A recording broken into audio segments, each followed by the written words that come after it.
Buran, il vento della Siberia e la sua carezza di ghiaccio.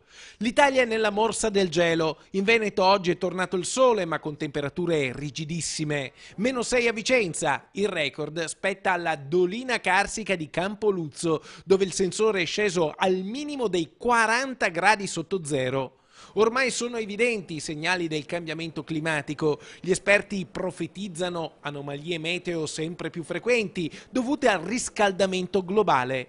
A Vicenza i valori al di sotto della media stagionale però dovrebbero durare fino a giovedì 1 marzo, quindi bisogna fronteggiare 4 giorni di gelo pungente e siccome prevenire è meglio che curare, ieri e stamattina sono stati sparsi 950 quintali di sale su 650 km di strade cittadine, dai sottopassi alle salite fino alle rotatorie, ma anche sulla salita del santuario di Monteberico e nelle zone pedonali del centro storico. Nelle scuole comunali sono state accese anticipatamente le caldaie già nel weekend, in modo che oggi i bambini potessero trovare degli ambienti adeguatamente riscaldati. Ma l'emergenza è per i senzatetto. La fredda carezza di Buran potrebbe essere letale per chi dorme all'addiaccio. Per questo la Caritas ha messo a disposizione più posti nel ricovero notturno e il comune ha aumentato in via straordinaria il numero dei letti dell'albergo cittadino e nei container di via Battaglione Framarin. Noi le strutture le abbiamo, la possibilità c'è, quello che si dice appunto